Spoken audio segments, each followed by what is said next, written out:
Assalamualaikum warahmatullahi wabarakatuh. Kembali lagi bersama saya Kamil Marharyadi Putra, NIM 19002018, jurusan Administrasi Pendidikan. Nah, pada sesi kali ini saya masih membahas mengenai manajemen humas, yaitu public relation, tapi dengan judul komunikasi dalam public relation. Komunikasi merupakan suatu hal yang sangat penting dalam suatu lembaga, perusahaan, instansi ataupun organisasi, terutama di bidang public relation. Nah, semua aspek dalam public relation tersebut tidak lepas dari yang namanya komunikasi. Sehingga orang yang bekerja dalam bidang public relation harus memiliki kemampuan yang mumpuni, bagus dan juga baik dalam bidang komunikasi. Dalam menjalankan sebuah lembaga harus ada yang namanya komunikator handal. Nah, disinilah seorang public relation berperan atau bertugas untuk menjalin komunikasi yang baik antara pihak internal ataupun eksternal perusahaan dengan lembaga atau organisasi yang dinaunginya. Di mana unsur komunikasi dalam public relation itu sendiri adalah yang pertama yaitu komunikator, yaitu orang yang menyampaikan informasi atau pesan dari suatu lembaga kepada publik atau komunikan. Di sini public relation merupakan corong dari lembaga untuk menyampaikan informasi kepada publik, atau disebut dengan PRO atau Public Relation Officer. Yang kedua yaitu message atau pesan, yaitu ide atau informasi dari lembaga yang nantinya disampaikan oleh komunikator kepada komunikan. Yang ketiga yaitu media, merupakan suatu alat atau perantara dari komunikator kepada komunikan dalam menyampaikan pesan dari lembaga kepada komunikan. Yang keempat yaitu komunikan sendiri, di mana komunikan ini merupakan orang yang menerima pesan dari komunikator dan ditanggapi oleh komunikan atau orang penerima tersebut. Yang terakhir yaitu feedback, merupakan timbal balik atau respon dari seorang komunikan atas pesan yang diterimanya kepada komunikator si pengirim pesan. Nah, untuk mempererat hubungan baik antara lembaga atau instansi dengan publiknya, maka dibutuhkanlah suatu komunikasi yang baik dari lembaga tersebut kepada publik.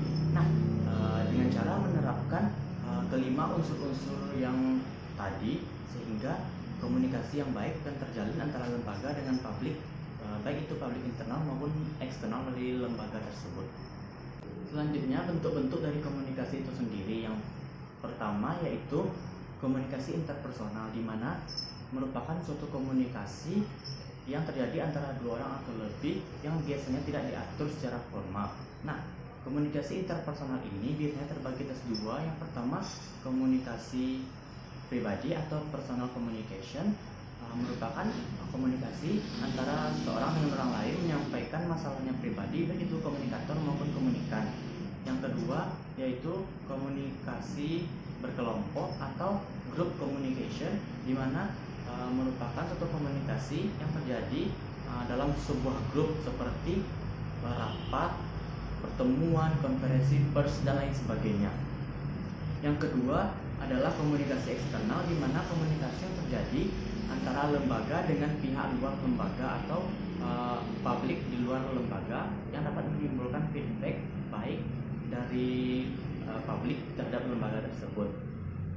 Yang ketiga yaitu komunikasi dalam organisasi, di mana merupakan bentuk penyampaian informasi antara unit-unit dalam lembaga tentang biasanya menyangkut masalah perusahaan. Nah, di sini komunikasi dalam organisasi ini terbagi pula atas beberapa bagian. Yang pertama yaitu horizontal, di mana komunikasi yang terjadi antara bagian satu dengan bagian lain atau setara atau sejajar.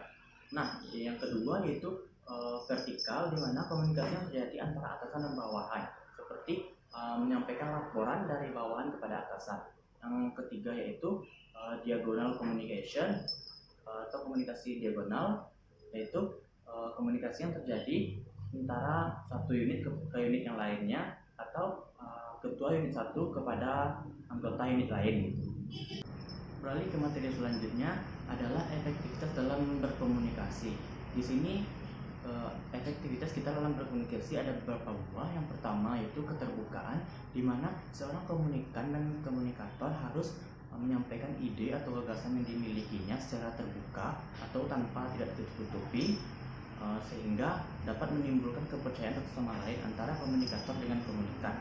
Yang kedua yaitu empati, di mana empati ini merupakan suatu tingkat lebih tinggi daripada simpati, ya, di mana simpati merupakan merasakan apa yang dirasakan oleh orang lain, tapi empati ini merupakan bukan hanya sekedar merasakan apa yang dirasakan orang lain, tapi kita juga berbuat untuk menyelesaikan masalah yang dirasakan oleh orang lain tersebut, atau ikut membantu permasalahan yang dialami oleh orang lain tersebut.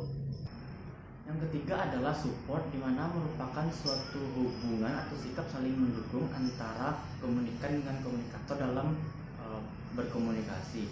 Nah, contohnya sini seperti dukungan atau kepercayaan dari pihak lembaga kepada public relation untuk melakukan komunikasi kepada publik internal maupun publik eksternal. Yang keempat yaitu sikap positif, di mana dalam kita berkomunikasi maka kita harus menunjukkan sikap positif kita terhadap apa yang disampaikan oleh komunikator. Nah, disinilah terjadinya hubungan baik antara komunikator dengan komunikan, di mana si penerima melakukan bersikap baik kepada komunikator dalam menyampaikan pesan, dan begitu pula sebaliknya. Yang terakhir atau yang kelima yaitu equality atau kesetaraan, di mana suatu sikap tidak memandang kedudukan ketika dalam melakukan komunikasi. Nah, di sini kenapa kita tidak harus memandang kedudukan seseorang, karena setiap orang atau komunikator dan komunikator tersebut sama-sama berharga dan sama-sama bernilai, di mana mereka sama-sama menyampaikan informasi atau pesan yang ingin disampaikannya kepada orang tersebut. Nah, disinilah kita tidak harus memandang kedudukan seseorang, tapi kita harus menyampaikan apa yang harus kita sampaikan sehingga orang tersebut paham dan mengerti dengan informasi yang kita sampaikan. Selanjutnya, seorang public relation tersebut harus mampu berkomunikasi dengan berbagai strategi agar komunikasi yang disampaikannya sampai kepada publik dan diterima baik oleh publik. Nah, disinilah kita ketahui strategi-strategi dalam berkomunikasi public relation. Yang pertama yaitu publication, di mana merupakan suatu pempublisan atau penyebarluasan, atau seorang public relation harus mampu memanfaatkan media untuk menyebarluaskan informasi perusahaan atau mempromosikan perusahaan kepada publik sehingga diterima baik oleh publik. Yang kedua yaitu event. Di sini dengan mengadakan event maka kita bisa mengundang publik untuk datang ke lembaga atau perusahaan atau instansi kita, sehingga publik tak mengetahui seberapa hebatnya dan seberapa bagusnya lembaga atau instansi kita itu. Yang ketiga yaitu news, di mana merupakan membuat berita mengenai lembaga dan nantinya disebarluaskan baik itu melalui media cetak maupun media elektronik. Yang keempat adalah lobbying dan negotiation, di mana lobbying ini merupakan kemampuan untuk melobi publik dengan kemampuan atau pendekatan pribadi dan kemampuan kita untuk bernegosiasi untuk menarik perhatian atau menarik kesepakatan dengan publik yang kita inginkan. Yang kelima yaitu corporate identity, di mana citra perusahaan yang sudah kita bangun sedemikian rupa tersebut harus kita manfaatkan dalam melakukan komunikasi dengan publik, sehingga publik akan percaya bahwasanya perusahaan kita memang yang terbaik dari perusahaan lain. Selanjutnya yaitu pentingnya komunikasi dalam public relation.